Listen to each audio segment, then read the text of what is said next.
നമസ്കാരം. പ്രകാശതാര creations presence PDA channel അവതരിപ്പിക്കുന്ന ഗ്രാമങ്ങളിലെ കലാകാർ എന്ന പ്രോഗ്രാമിന്റെ മറ്റൊരു എപ്പിസോഡിലേക്ക് ഏവർക്കും ഹാർദമായ സ്വാഗതം. ഇന്ന് PDA ചാനലിന്റെ ക്ഷണം സ്വീകരിച്ച് പ്ലാറ്റ്ഫോമിൽ എത്തിയിരിക്കുന്നത് 1962 കാലഘട്ടം മുതൽ തകിലെന്ന വാദ്യോപകരണത്തിലൂടെ നിരവധി കച്ചേരികൾക്കും അമ്പലങ്ങളിലെ പൂജാകർമ്മങ്ങൾക്കും നിരവധി വിവാഹ മുഹൂർത്തങ്ങൾക്കും ഒഴിച്ചുകൂടാൻ പറ്റാത്ത ഒരു ഉപകരണമാണ് തകിൽ. തകിൽ വായനയിലൂടെ 1962 കാലത്തിൽ തന്നെ തുടങ്ങി ഇന്നും അതേ എനർജിയിൽ തിളങ്ങി നിൽക്കുന്ന ഒരു കലാകാരനാണ് ജോൺസൺ അവർകൾ. അദ്ദേഹം തിരുവനന്തപുരം വെള്ളറട സ്വദേശിയാണ്.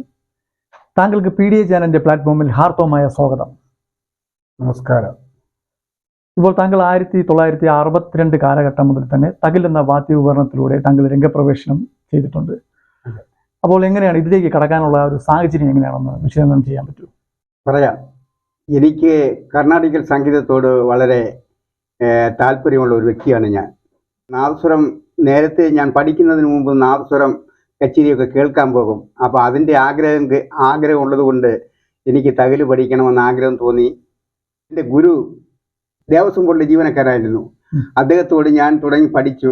വയസ്സിപ്പോൾ 87-ാമത്തെ വയസ്സാണ്. 87-ാമത്തെ വയസ്സാണ്. അപ്പോൾ അനവധി ക്ഷേത്രങ്ങളിലൊക്കെ പോയി വായിച്ചു. ഇപ്പോഴും വെള്ളറട ലോകനാഥ ക്ഷേത്രത്തിൽ 43 വർഷം തുടർച്ചയായി വായിച്ചു. ഇതാ ഇപ്പോൾ പോകുന്നത് 44-ാമത്തെ വർഷമാകുന്നു വായിക്കാവുന്നത്.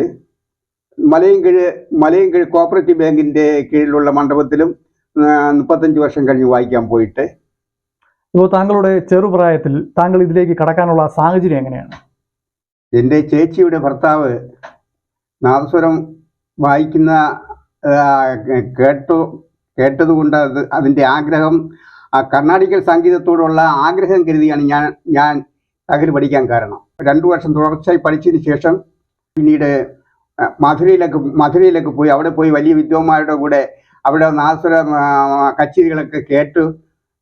അത് ആ ആഗ്രഹം കരുതി തിരിച്ച് 4 വർഷം കഴിഞ്ഞ് ഞാൻ ഇവിടെ വന്നതിന് ശേഷം വീണ്ടും ഞാൻ ഈ കലാരംഗത്ത് പ്രവർത്തിക്കാൻ തുടങ്ങി. ഇപ്പോഴും പ്രവർത്തിച്ചുകൊണ്ടിരിക്കുന്നു. ഈ ചേച്ചിയുടെ ഭർത്താവ് എന്ത് വായിക്കുന്ന ആളാണ്? തകിൽ വായിക്കുന്ന ആളാണ്? നാദസ്വരം വായിക്കുന്ന ആളാണ്. നാദസ്വരം വായിക്കുന്ന ആളാണ്. അദ്ദേഹത്തിന്റെ അടുത്ത് ഈ തകിലെന്ന ഉപകരണം അന്ന് ഇരിക്കുന്ന കണ്ടായിരുന്നോ? ഇല്ല കണ്ടിട്ടില്ല. പിന്നെ എങ്ങനെ പഠിക്കണം എന്ന് അങ്ങനെ തോന്നുന്നു? കച്ചേരി കാണുമ്പോൾ തകില് നാദസ്വരം വെച്ച് കച്ചേരി നടത്തുമ്പോൾ അത് കണ്ടുള്ള ആഗ്രഹമാണ്. അങ്ങനെയുള്ള ആഗ്രഹം ആരെടുത്ത് പറഞ്ഞു? ആരെടുത്ത് പറഞ്ഞു? ചേച്ചിയുടെ ഭർത്താവിനോട്. അപ്പോൾ അദ്ദേഹം എന്തിനാണ് സമ്മതിച്ചായിരുന്നു? സമ്മതിച്ച് തകില് വാങ്ങി. അദ്ദേഹം നിങ്ങൾക്ക് ഫസ്റ്റ് ഒരു തകില് വാങ്ങി അദ്ദേഹത്തിന്റെ കാശ് കൊണ്ട് തകില് വാങ്ങി ഗുരുവിനെ വിട്ട് പഠിപ്പിച്ചു. അപ്പൊ ഗുരുവിന്റെ പേരെന്താണ്? പരശ്ശിക്കൽ ചെല്ലൻ അവർകളാണ്.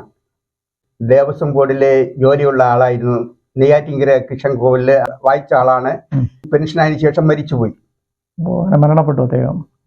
അദ്ദേഹത്തിന്റെ വീട്ടിൽ പോവുകയും മക്കളോടുള്ള സഹകരണം ഇപ്പോഴും ഉണ്ട്. ആ ഒരു ബന്ധം താങ്കൾ ഇപ്പോഴും നിലനിർത്തിക്കൊണ്ട് വരികയാണ്. അതിനുശേഷം താങ്കളുടെ കീഴിൽ ശിഷ്യർ വന്നിട്ടുണ്ടോ? ഞാൻ 3 പേരെ പഠിപ്പിച്ചിട്ടുണ്ട്. അതിൽ 2 പേര് പ്രോഗ്രാമിന് പോകുന്നു. ഒരാള് വായിക്കുന്നുവെങ്കിലും അദ്ദേഹം പോയി LLBക്ക് പഠിക്കാൻ പോയി. അദ്ദേഹം ഇപ്പോൾ അഡ്വക്കേറ്റ് ആണ്. 3ാമത്തെ ശിഷ്യൻ. 2 ശിഷ്യന്മാര് പഠിച്ച് പ്രോഗ്രാമിന് പോകുന്നു. ഇപ്പോൾ ഞാൻ ലോകനാഥ ക്ഷേത്രത്തില് 43 വർഷം തുടർച്ചയായി വായിച്ചു. ഇനി ഇതാ ഈ വർഷം ശിവരാത്രിക്ക് വായിക്കാൻ പോകുന്നത് 44-ാമത്തെ വർഷമാണ്. ഇപ്പോൾ ഈ വരുന്ന ശിവരാത്രിക്ക് അടുത്ത് വായിക്കാൻ വേണ്ടി പോവുകയാണ്. 44-ാമത്തെ വർഷം. 20-ാമത്തെ വയസ്സിൽ പഠിച്ച കാര്യങ്ങൾ, പഠിച്ച കർണാടിക് ചൊല്ലുകളൊന്നും ഇതുവരെയും എനിക്ക് മറന്നിട്ടില്ല. ഇന്നും അത് മനസ്സിൽ ആ എനർജി തന്നെ നിൽക്കുന്നുണ്ട്. മനസ്സിലുണ്ട്. അതാണ് താങ്കളുടെ വിജയം. കാരണം 1962 കാലഘട്ടങ്ങളിൽ താങ്കൾ തുടങ്ങിയിട്ട് ഇന്നും അതേ എനർജിയിൽ താങ്കൾ നിരവധി പ്രോഗ്രാമുകളിൽ പങ്കെടുക്കുന്നുണ്ട്. അപ്പോൾ താങ്കളുടെ ആ ഒരു എനർജി പവർ ആ തകിലിലൂടെ നമുക്ക് പ്രേക്ഷകരെ കാണിക്കാം. അതെ. തക്കിട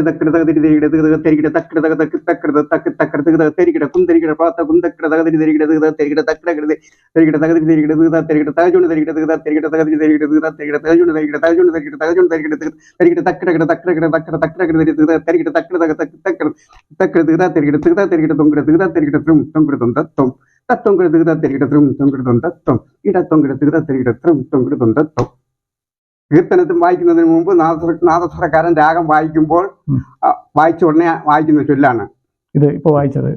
അപ്പോൾ ഇതിൽ വെച്ചിട്ട് എങ്ങനെയാണ് അടുത്ത പരിപാടി? എങ്ങനെയാണ്?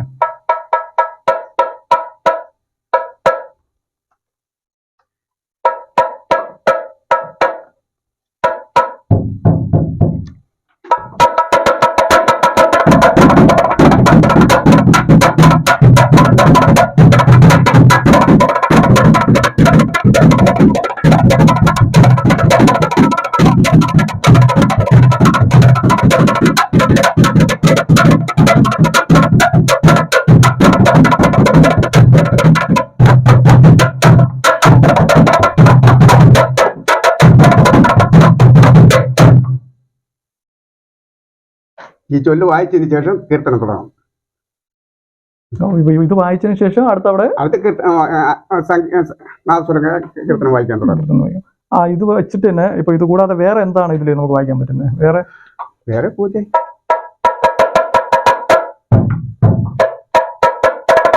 ഇത് കഴിഞ്ഞ് കച്ചേരി വായിച്ചിട്ട് അതിന്റെ മധ്യഭാഗം വരുമ്പോൾ തനിയാവർത്തന ചൊല്ല് തുടങ്ങും. തനിയാവർത്തന ചൊല്ല് തുടങ്ങി തച്ചുണു തങ്ക തച്ചുണു തങ്ക തച്ചുണു തൊന്തിരിക്കട്ട് തച്ചുണു തങ്ക തച്ചുണു തരിതരി തയ്യണ പ്ലാങ്ക് തച്ചുണു തങ്ക തച്ചുണു തങ്ക തച്ചുണു തൊന്തിരിക്കട്ട് തച്ചുണു തങ്ക താത്തിരു തരിതരി തയ്യണ പ്ലാങ്ക്.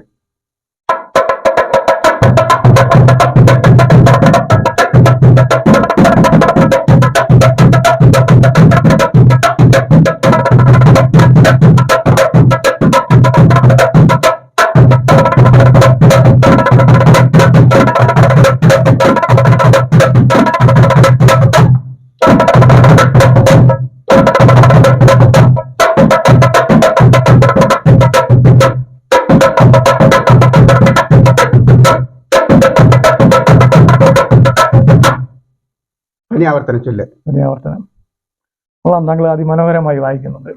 ഇപ്പോഴും താങ്കൾ പഴയ എനർജി തന്നെ വായിക്കുന്നുണ്ടല്ലോ.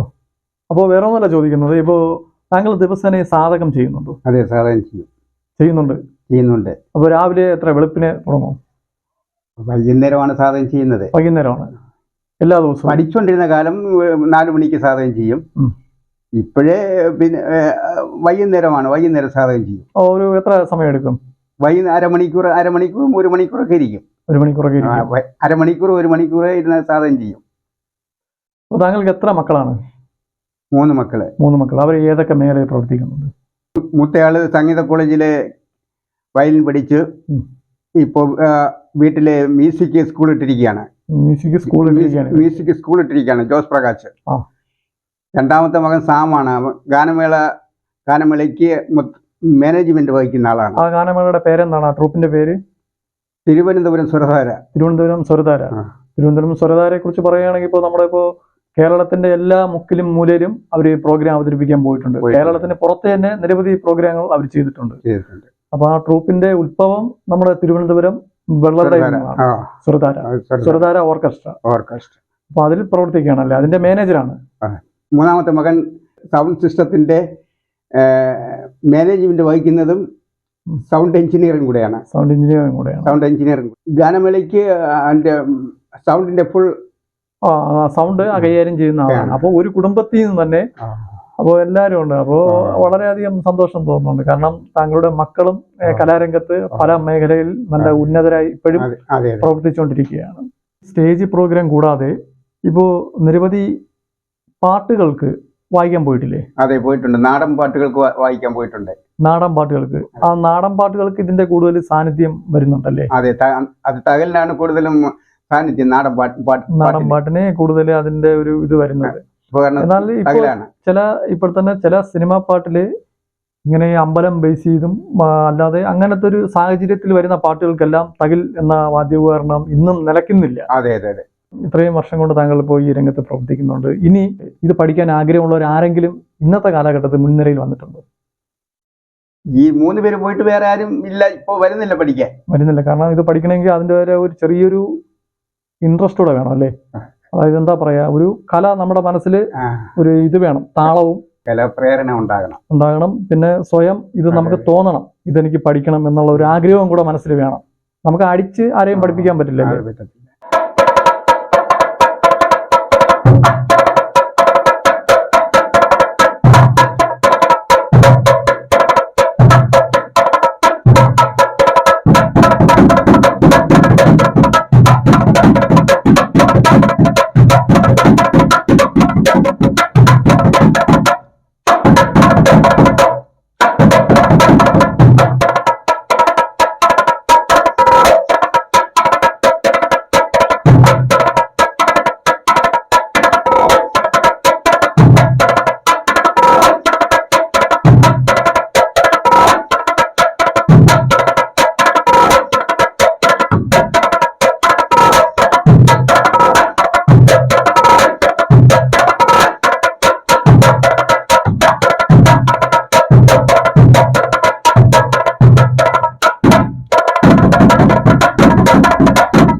ഗ്രാമങ്ങളിലെ കലാകാരൻ എന്ന പ്രോഗ്രാം ഇവിടെ അവസാനിക്കുന്നില്ല. വീണ്ടും മറ്റൊരു കലാകാരനുമായി നിങ്ങളുടെ മുന്നിൽ വരുന്നവരെ ഏവർക്കും ഞങ്ങളുടെ നമസ്കാരം. നമസ്കാരം. നിങ്ങൾ ഒരു കലാകാരനോ കലാകാരിയോ ഗ്രാമങ്ങളിലെ കലാകാർ എന്ന പ്രോഗ്രാമിൽ പങ്കെടുക്കാൻ ആഗ്രഹിക്കുന്നുവെങ്കിൽ 9847384801 എന്ന വാട്സപ്പ് നമ്പറിൽ മെസ്സേജ് ചെയ്യൂ.